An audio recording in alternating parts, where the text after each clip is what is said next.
السلام 960 سال زندہ رہے۔ ان کی کل عمر تو 1000 سال تھی، لیکن 40 سال کم کر دی گئی۔ سیدنا ابو ہریرہ رضی اللہ عنہ بیان کرتے ہیں کہ رسول اللہ صلی اللہ علیہ وسلم نے فرمایا، جب اللہ نے آدم علیہ السلام کو پیدا فرمایا تو ان کی پیٹھ پر ہاتھ پھیرا، اس طرح قیامت تک جتنے انسان پیدا ہونے والے تھے ان کی روحیں وجود میں آ گئیں۔ پھر ہر انسان کی آنکھوں کے درمیان ایک نور رکھ کر آدم علیہ السلام کے سامنے پیش کیا۔ انہوں نے پوچھا، یا اللہ یہ کون ہے؟ اللہ نے فرمایا، یہ تیری اولاد ہے۔ ان میں سے ایک کی پیشانی کی چمک آدم علیہ السلام کو بہت اچھی لگی۔ انہوں نے پوچھا، یا اللہ یہ کون ہے؟ جواب ملا، یہ تیری اولاد میں سے بہت دور جا کر ہیں، ان کا نام داؤد ہے۔ پوچھا، ان کی عمر کتنی ہے؟ فرمایا 60 سال۔ آدم علیہ السلام کہنے لگے، یا اللہ 40 سال میری عمر میں سے ان کی عمر میں شامل کر دے۔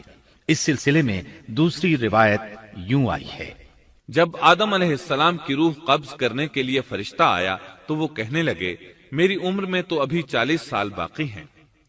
اس وقت ان کی عمر 960 سال تھی۔ انبیاء اپنی عمر سے واقف ہوتے ہیں۔ فرشتے نے کہا، کیا آپ کو یاد نہیں آپ نے اپنی عمر کے 40 سال اپنی اولاد داؤد کو ہبہ کر دیے تھے؟ رسول اللہ صلی اللہ علیہ وسلم نے فرمایا، چونکہ آدم علیہ السلام نے انکار کیا تو ان کی اولاد بھی انکار کی عادی ہے۔ آدم علیہ السلام خود بھول گئے، ان کی اولاد بھی بھولتی ہے۔ آدم علیہ السلام نے خطا کی، ان کی اولاد بھی خطا کرتی ہے۔ حابیل کے قتل کے بعد اللہ تعالیٰ نے آدم اور حوا علیہم السلام کو اس کا نعم البدل عطا کیا۔ اس کا نام انہوں نے شیس رکھا۔ شیس کا مطلب ہے اللہ کا دیا ہوا تحفہ۔ حابیل کے قتل پر آدم اور حوا علیہم السلام دونوں بہت غمگین ہوئے، اس لیے اللہ نے بدلے میں انہیں شیس علیہ السلام عطا فرمائے۔ سیدنا ابو ذر غفاری رضی اللہ عنہ سے مروی ایک صحیح حدیث میں ہے کہ رسول اللہ صلی اللہ علیہ وسلم نے فرمایا، اللہ تعالیٰ نے 104 صحیفے نازل فرمائے، ان میں سے 50 صحیفے شیس علیہ السلام پر نازل ہوئے۔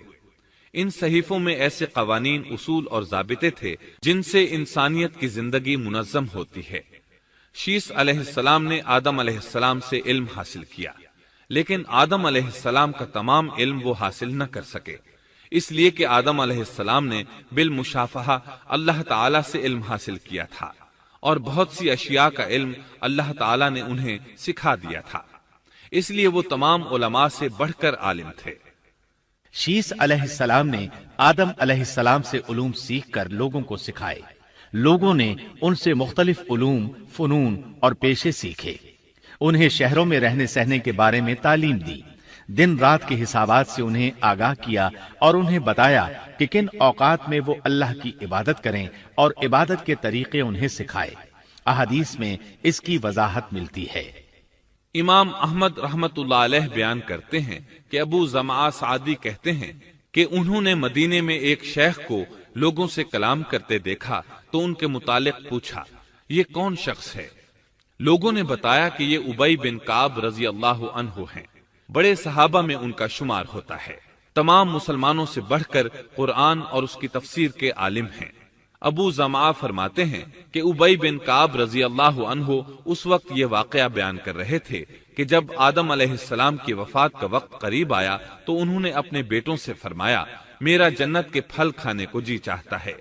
جنت کے پھل دنیاوی پھلوں جیسے ہی ہوتے ہیں، سیب، انار، انگور، یہ سب جنت میں موجود تھے۔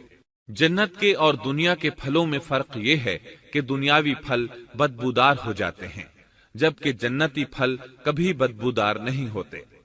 اسی طرح دنیاوی پھلوں کا ذائقہ عارضی ہوتا ہے، جبکہ جنتی پھلوں کا ذائقہ ہمیشہ برقرار رہتا ہے۔ اس لیے آدم علیہ السلام نے چاہا کہ وہ جنت کے پھل کھائیں، چنانچہ ان کے بیٹے تلاش میں نکل گئے۔ انہوں نے اپنے ساتھ کلہاڑے، کدالیں اور ٹوکریاں لے لی۔ راستے میں انہیں فرشتے ملے، ان کے پاس آدم علیہ السلام کا کفن اور خوشبو وغیرہ تھی۔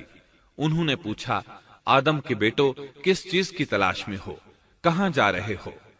انہوں نے جواب میں کہا، ہمارے والد مریض ہیں، انہیں جنت کے پھلوں کی خواہش ہے۔ فرشتے ان کے سامنے انسانی شکل میں آئے تھے.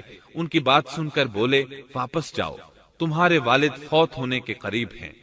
اب ان میں اتنی طاقت نہیں رہی کہ پھل کھا سکیں.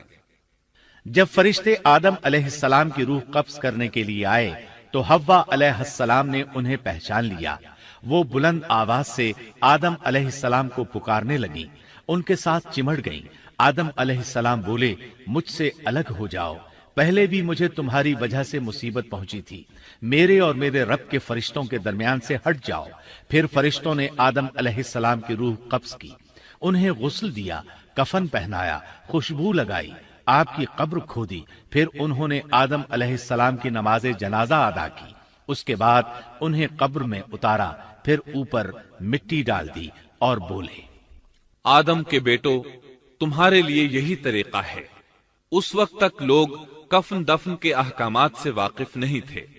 انہیں علم نہ تھا کہ قابیل نے اپنے بھائی کو کیسے دفن کیا تھا، اس لیے فرشتوں کو بھیجا گیا تاکہ تدفین کا طریقہ بتا دیں. تو اس طرح انسان کو دفن کرنے کا طریقہ معلوم ہوا جو فرشتے لے کر آئے تھے. آدم علیہ السلام نے اپنی 960 سال کی مکمل زندگی میں سوائے اس درخت کا پھل کھانے کے اور کوئی خطا نہیں کی. آپ کی وفات کے 1 سال بعد حوا علیہ السلام بھی وفات پا گئیں. یہ تھا ہمارے باپ سیدنا آدم علیہ السلام کا اسوہ اور سیرت طیبہ کا حال.